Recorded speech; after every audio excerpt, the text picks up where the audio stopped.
Clément, bienvenue de retour sur la chaîne Upside Strength. Comment tu vas, mon ami? Ça va très bien, ça va très bien. Et toi, Sean?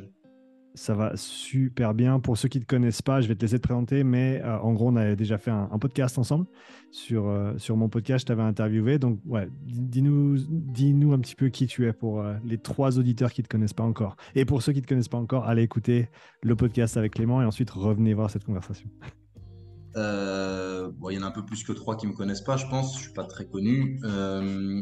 Moi, je suis powerlifter, donc j'ai été champion de France 2019 en moins de 93 kilos. Je suis coach de force, donc beaucoup force athlétique, mais aussi un petit peu haltérophilie, streetlifting, etc.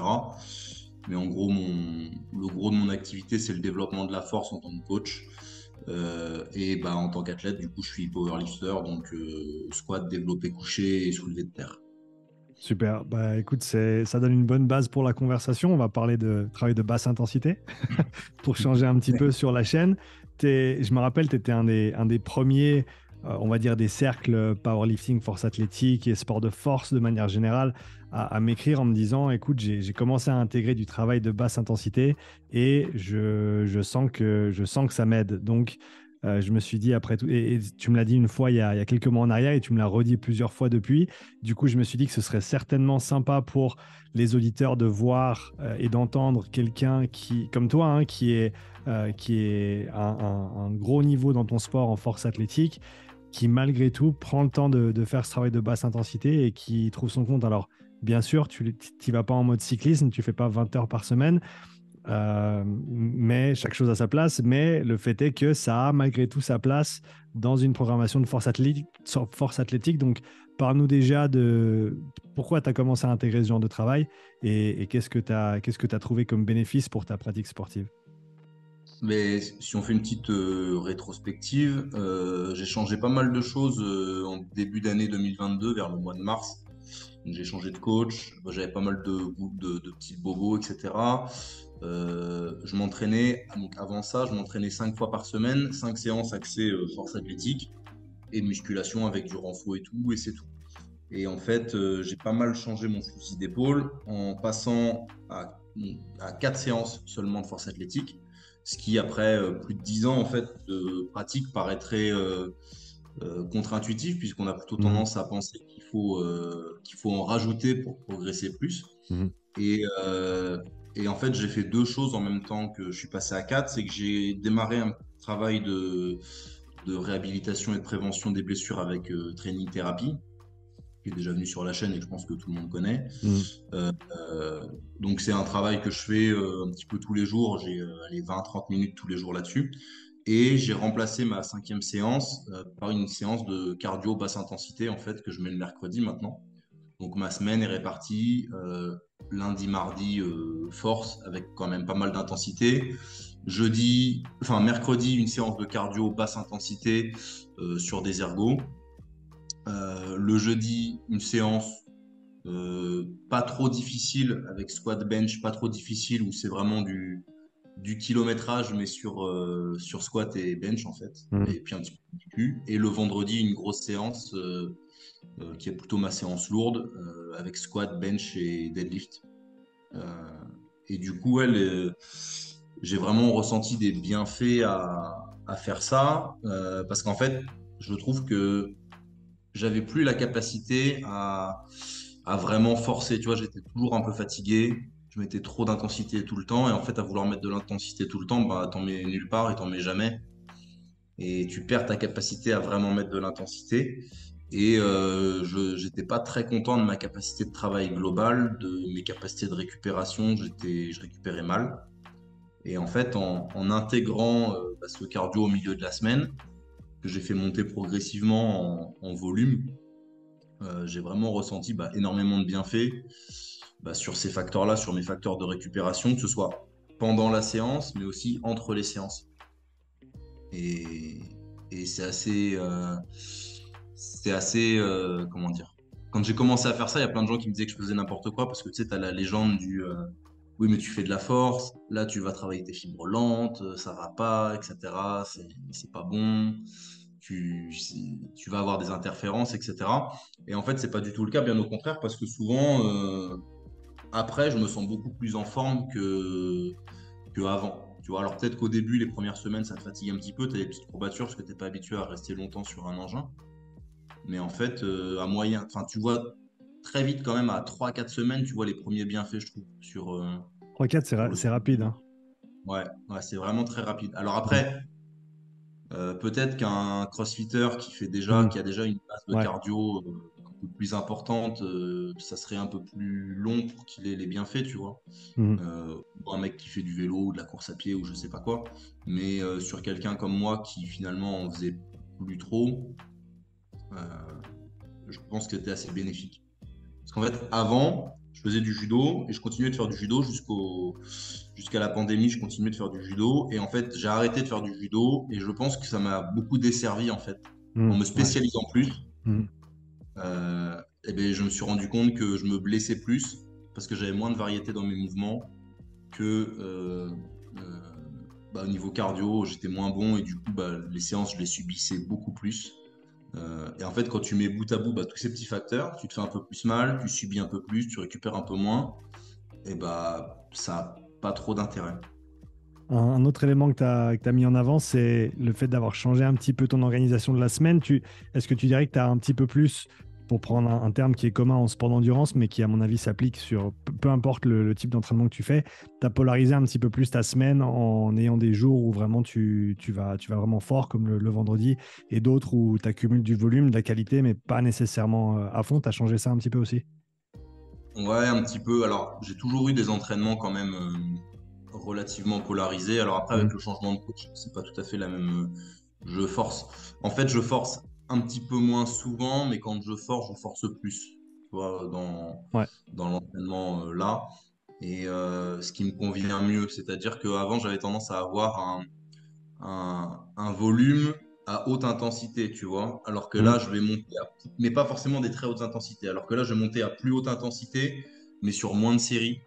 Peut-être un- alors ça peut être en gros 3 fois dans la semaine, selon où j'en suis dans mon bloc, etc. Mais effectivement, le fait de plus polariser, ça permet de vraiment, quand tu t'engages, de pouvoir t'engager vraiment à fond.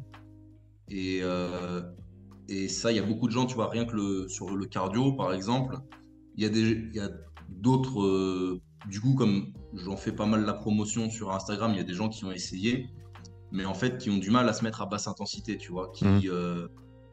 qui se disent, ils ont l'impression de ne pas faire grand-chose. C'est vrai, quand tu as fait 40, 45 minutes, 50 minutes ou 1 heure de zone 2 que tu es habitué, bon, tu sors de là, s'il fait pas trop chaud, tu presque pas enfin, t'as un peu transpiré, mais pas beaucoup. Enfin, tu sais, Mhm. dis, mais j'ai rien fait en fait. Et ça, il y a beaucoup de gens qui ont du mal à comprendre ça. Euh, mais justement, tu mets de l'intensité tous les jours de ta semaine, profite du jour où tu n'en as pas pour ne pas en mettre justement. Et ça te permettra de vraiment en mettre quand tu auras envie et besoin de la mettre. Ouais, ouais, c'est ça. C'est intéressant, hein, ces principes qui s'appliquent de manière transversale au sport d'endurance et même dans des pratiques comme le sprint, hein, qui est un sport de très très haute intensité, et tout comme la force athlétique. C'est comme disait Charlie Francis, keep your highs high and your lows low. Donc tu gardes tes hautes intensités hautes et tu gardes tes basses intensités basses. Et une autre que j'aime bien, c'est medium works in clothing, not in training. Donc le médium, ça fonctionne dans les vêtements, mais pas à l'entraînement. En gros, faut choisir quoi. Et bien sûr, il y a une place pour cette zone intermédiaire et pour du travail pas super facile, mais pas super difficile non plus. Faut pas se le cacher. Mais le fait est que si on passe tout son temps au milieu, eh ben, on aura rarement l'opportunité d'aller vraiment chercher très très haut, de complètement, on va dire, exploiter notre potentiel, quoi. Ah bah, de toute façon, c'est sûr. Et même dans le cas de quelqu'un comme moi qui est plutôt sport de force, Euh, alors après, je fais de la basse intensité, mais si tu veux, je la chiffre pas. C'est-à-dire, est-ce que je suis vraiment zone 2 ou est-ce que je flirte avec zone 3, tu vois, où j'en suis exactement, je sais pas Mm. exactement. J'essaye, tu vois, de m'écouter, de le faire, parce que j'ai pas envie que ce soit non plus une trop grande prise de tête, tu vois, que Ouais. ce soit pas quelque chose de psychologiquement chargeant, tu vois. Mais voilà, de faire en sorte d'être en dessous des seuils respiratoires et tout. Et après, bah, tu laisses couler. Et très vite, hein, sur une séance, tu vois, une séance avec un gros volume au squat, par exemple, un 6x4 ou un truc comme ça, tu vois, qui est quand même assez éreintant, tu vois, quand tu as des charges qui sont un petit peu lourdes, tu vois, que tu vas faire un 6x4 à 200, 210 Mhm. ou plus. euh, Ben, tu récupères mieux entre tes séries, tu vois. Au lieu d'avoir besoin de 4 minutes, tu as plutôt besoin de 3. Quand en temps normal, à la troisième, tu commençais à vraiment piocher, ben là, finalement, tu commences à plus piocher à la cinquième.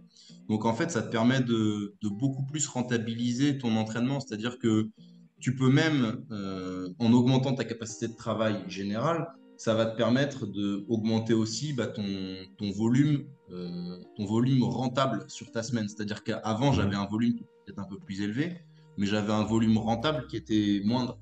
Et là, j'ai vraiment la sensation de rentabiliser l'intégralité du volume que je fais. Alors, la programmation en force et le changement de coaching et ce qu'on fait a aussi un rôle là-dedans, mais c'est Mhm. clair que le cardio hebdomadaire que j'ai intégré fait vraiment une différence, tu vois. Et même maintenant, quand je peux, j'en mets un petit le samedi, tu vois, en plus, à la fin Mhm. pour récupérer. C'est souvent un peu plus court, mais pour essayer d'augmenter un petit peu mon temps passé en zone 2, parce que je me rends compte que ça me fait du bien, que ça me fatigue pas du tout, et que derrière, je me sens vraiment mieux, quoi. Et l'idée, c'est, après, c'est toujours pareil, c'est la contrainte de temps, parce que, et puis de pas se tromper d'objectif non plus, quoi. Je, C'est pas ça. le Tour de France tout de suite. C'est c'est vrai, c'est ça, c'est pas le Tour de France. En tout cas, si c'est le Tour de France, c'est le Tour de France en descente de pente.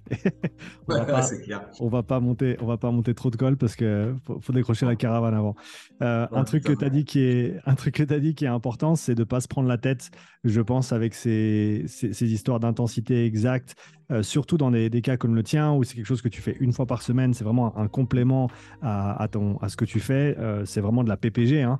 Et comme tu l'as dit, de ne pas se prendre la tête, je pense que le plus simple, c'est d'aller droit au but et de se dire c'est une séance qui va sortir entre 2 et 3 sur 10 sur l'échelle de RPE de 10 et qui va être extrêmement simple. Comme tu l'as dit, tu peux tenir une conversation, tu n'as pas de contraintes musculaires, tu ne sens pas les jambes qui piquent ou qui brûlent ou quoi que ce soit. Tu as les jambes légères quand tu descends, tu te sens bien. Et je pense que c'est le meilleur conseil qu'on peut donner à ceux et celles qui souhaiteraient peut-être intégrer ce travail et qui ne le font pas dans un cadre de force athlétique ou autre. Parle-nous un petit peu au niveau recrutement des fibres et des unités motrices. À ma connaissance, le powerlifting, ça a beau être très très lourd, il y a quand même, bah, on sait que le recrutement des fibres de type 1, il se fait au début. Donc, de toute façon, elles sont recrutées quand tu lèves. Et donc, elles ont une certaine place quand même dans l'entraînement parce que tu n'utilises pas que tes fibres de A, de X pour faire le travail. Et comme tu l'as dit, dès qu'on commence à accumuler des répétitions, et ben, de plus en plus, on va aller taper potentiellement et fatiguer ces fibres. Et donc, plus tu as de capacité de récupération et plus tu peux soutenir ce travail de haute intensité et plus tu vas pouvoir en faire et mieux il sera, quoi. Ah ben, je te dis, hein, clairement, moi, je me suis retrouvé à faire des formats que j'aurais pas été capable de tenir à ce moment-là, ou alors il m'aurait fallu plus de temps. Mm, Et vraiment, cette notion de volume rentable, c'est-à-dire que en powerlifting, en ce moment, il y a une mouvance un petit peu qui est sur le tout volume, mm, euh, avec des volumes que moi je juge très hauts, tu vois, pour certaines personnes. Et un très haut volume, en fait, il faut se, il faut se méfier de pourquoi tu le mets et à quel moment de la carrière de l'athlète tu le mets, tu vois.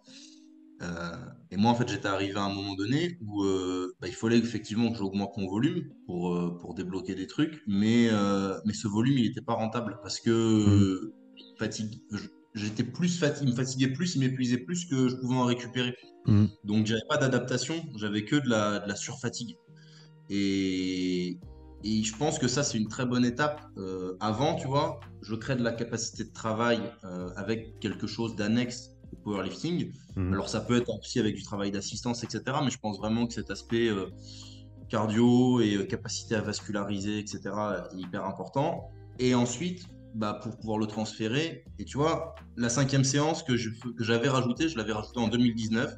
Donc de 2019 à 2022, j'avais rajouté une cinquième séance que j'ai Mm, jamais rentabilisée. mm, Et, et là, j'ai la sensation, tu vois, que si, je pense pas le faire tout de suite, mais que si je voulais rajouter une cinquième séance, Maintenant, je serai en mesure de la rentabiliser parce que j'ai fait ce travail-là en amont, tu Ouais, vois. Et je pense qu'il ne faut pas mettre la charrue avant les bœufs et vouloir faire exploser son volume powerlifting ou de spécifique trop tôt. Et qu'il faut passer par ce genre d'étape avant pour pouvoir le rentabiliser ensuite. Et pas griller des cartouches, en fait. c'est ça. Et certainement, y repasser par la suite aussi, parce que peut-être que les 5 séances, tu vas les tolérer dans un premier temps, mais peut-être qu'après 3 mois, 4 mois, eh ben, ça fera trop et il faut revenir sur un petit peu moins. Et on en revient simplement à la planification sur le moyen long Ouais. terme et savoir qu'on ne peut simplement pas faire exactement la même chose tout au long de l'année, exactement dans son sport, parce que voilà, le corps, il s'adapte et il s'accommode à certains stimuli. Et du coup, il faut changer, il faut varier. Il faut avoir une perspective sur le long terme, mais en même temps, voilà, être à l'écoute et savoir de quoi ton corps a besoin. Mais comme tu l'as dit, je pense que la charge de travail de qualité, la charge de travail rentable, j'aime bien ce terme que tu utilises, elle est extrêmement importante. Donc pour tous ceux et celles qui arrivent le jeudi ou le vendredi et qui sont déjà dans le rouge et qui savent qu'ils vont avoir un mauvais quart d'heure avec leurs entraînements du vendredi et du samedi, peut-être que c'est un signe que le volume n'est pas rentable, il n'est pas rentabilisé et qu'il y a peut-être un petit peu de travail de fond à faire avant de pouvoir vraiment rentabiliser toutes ces séances dans la semaine, quoi. Ouais. Tu vois, quand j'étais en STAPS, j'avais un prof, c'était un vieux de la vieille, il venait de l'athlétisme, et celui qui nous faisait plus ou moins la préparation physique, donc c'est bon, c'est pas tout jeune, et celui qui nous faisait la partie musculation, donc bon, sur la partie musculation, ce qu'on faisait, c'était très discutable. Mais par contre, il disait quelque chose qui était très vrai, il disait, si le jeudi, vous savez que vous allez sortir, parce qu'il y a une soirée étudiante ou je sais pas quoi, bah vous entraînez pas avant. Parce qu'en fait, votre entraînement, il va vous servir à rien. Ce sera juste une agression de plus pour votre corps. Et ça, tu vois, c'est une phrase qui m'avait marqué. Et c'est quelque chose que j'essaye de garder, et même dans ce que je programme pour mes athlètes.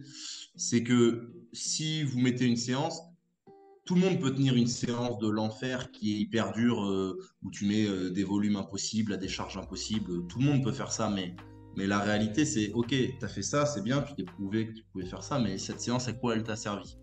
Est-ce que cette séance-là, elle va te faire progresser ou est-ce que c'est juste une agression de plus pour ton corps, tu vois? Et est-ce que quand tu l'as faite, tu t'étais mis dans un état qui te permettait de la rentabiliser ou est-ce que tu étais dans un état où tu étais tellement fracassé que ton corps il était déjà agressé depuis longtemps et tu le réagresses encore plus, tu vois. Et ça, c'est une vraie question que beaucoup d'athlètes doivent se poser, mais que beaucoup de coachs doivent aussi se poser. Mhm. Je programme à mon athlète, est-ce que je lui programme parce que c'est sexy? Est-ce que je lui programme parce que c'est dur? Ou est-ce que je lui programme parce que ça va le faire progresser? Et c'est une vraie question qu'il faut se poser. C'est ça. Et j'ai lu ça hier. C'était une citation de Verkhoshansky qui disait, en gros, n'importe quel teubé peut rendre un autre teubé fatigué, pour la traduire en Ah non, français. faire, enfin, en coaching, faire vomir un mec, c'est pas dur. C'est ça. N'importe qui peut faire vomir un mec. Tu lui fais faire le 10 x 10 de Cometti là, avec une trempe de récup à 70%, t'es sûr qu'il gerbe. Mais est-ce que ça va vraiment servir à quelque chose? Bah, je pense pas. Tout le monde peut faire vomir quelqu'un, c'est pas dur, mais ça sert pas forcément à quelque chose. Et, Mhm. et l'objectif, c'est pas de faire souffrir les athlètes. Enfin, des fois, c'est ce que je leur dis, mais c'est pas ça mon objectif. Non, tu as raison. C'est de quel volume tu peux récupérer et quelles Exactement. adaptations tu peux assimiler. Et c'est ça qui va faire qu'on progresse. Personnellement, quand je bosse en direct avec quelqu'un, ça prend toujours quelques mois avant qu'on arrive vraiment sur des charges de travail qui soient, on va dire, qui soient très très difficiles, parce que je veux y aller depuis le bas. Je veux pas aller trop loin et surcharger l'athlète, faire qu'il surfatigue et que ça nous prenne 3 semaines pour revenir à zéro et ensuite repartir. Je veux me dire, OK, là on a fait un cycle de 8 semaines, on était à 8, 9 sur 10 ou peut-être 7, 8 sur 10 sur ce premier cycle. Je commence à comprendre l'athlète, ses capacités de récupération, sa tolérance à la charge, et ensuite on peut gentiment commencer à progresser ça vers le haut pour voilà, continuer à pousser, mais toujours en restant un petit peu conservateur et continuer à pousser sans jamais aller trop loin. Et des fois, bien sûr, il faut aller loin, il faut faire du dur parce que c'est ce qui va nous faire progresser, mais il faut le faire au bon moment et il faut savoir que l'athlète va pouvoir en récupérer. Mais ça, c'est hyper important, cette notion de process, tu vois. Il y a beaucoup de gens qui sont pas dans le process. Euh, Moi, j'aime bien quand, en fin de bloc, je leur fais battre un petit record, etc., etc. Moi, mon objectif, en général, c'est qu'il y ait un petit peu de marge.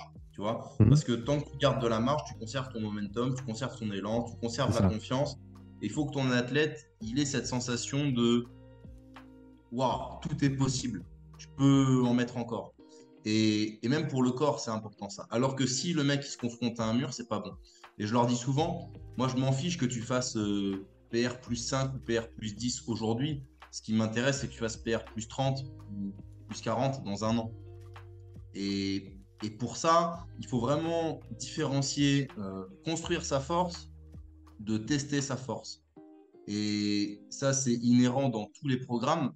Euh, alors bon, moi aussi, tu vois, par exemple, ça m'est arrivé certains mercredis là, où j'étais soit en deload, soit j'avais une semaine tranquille, soit j'avais quelque chose, de me dire, vas-y, je vais pousser un peu plus pour voir où j'en suis. Tu vois, par Mhm. exemple, j'ai fait un test sur 2000 rameurs. Mhm. A priori, ça n'a pas trop d'intérêt par rapport à ça, mais ça permettait de se juger un petit peu, puis de se tester un petit peu. Mais là, je savais que ce jour-là, je me testais, que j'étais pas en train de construire quelque chose pour la suite.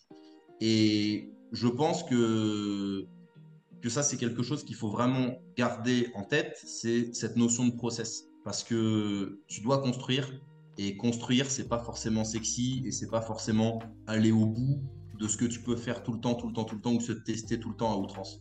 Ouais, cette distinction entraînement et test, elle est extrêmement importante et elle est très très floue chez une grande partie des gens, malheureusement. Et je pense qu'on aurait tout intérêt, on aurait tous intérêt à être beaucoup plus clair avec soi-même et se dire quand est-ce que tu construis et quand est-ce que tu testes. Et pour tous les amoureux du CrossFit qui nous écoutent, euh, c'est important de se dire aussi, ben, chaque fois que tu vas participer à une compétition, c'est un test.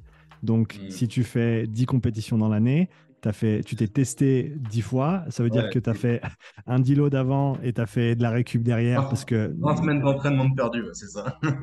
exactement, c'est ça. Et du coup, tu as perdu la moitié de ton année parce que tu as voulu te tester tout le temps. Et c'est vraiment sortir de cette gratification instantanée et te dire, là, je construis pour dans 2 mois, dans 4 mois, dans 6 mois, pouvoir exprimer ce que je fais. Le patineur de vitesse Nils van der Poel qui a gagné Beijing sur le 5 et le 10 000 mètres et 2, 3 semaines plus tard sur toutes les autres distances, euh, il a pris une année complètement off, ou une année et demie même complètement off de compétition. Et il s'est préparé en gros pendant 3 ans, il s'est préparé pour une échéance en mettant complètement de côté ses compétitions pendant une grande période de temps parce qu'il savait que c'était le process qui allait lui permettre ensuite de s'exprimer au plus haut niveau. D'ailleurs, double médaille d'or, double record du monde. Donc voilà, et il faut vraiment faire la part des choses entre s'entraîner et se tester parce que sinon, tu es tout le temps entre les deux et c'est pas pareil, quoi. Mais de la même manière que quand tu es basse intensité, il faut rester bas pour pouvoir être haut quand tu as envie et besoin d'être haut. Mhm. Je pense qu'au niveau des compétitions, c'est la même chose. Il faut savoir te préparer pour que quand le moment de tout donner arrive, être en mesure de tout donner, que ce soit sur le plan psychologique et sur le plan physique. Dans le podcast qu'on avait fait tous les deux, donc ça a peut-être bien 1 an et demi ou 2 ans, on parle de ça et du temps que je mets à récupérer après une compétition, aussi Mhm. bien physiquement que psychologiquement. Mhm. Et toi, tu nous donnais l'exemple d'une compétition de rameur où tu avais mis un temps fou aussi à récupérer.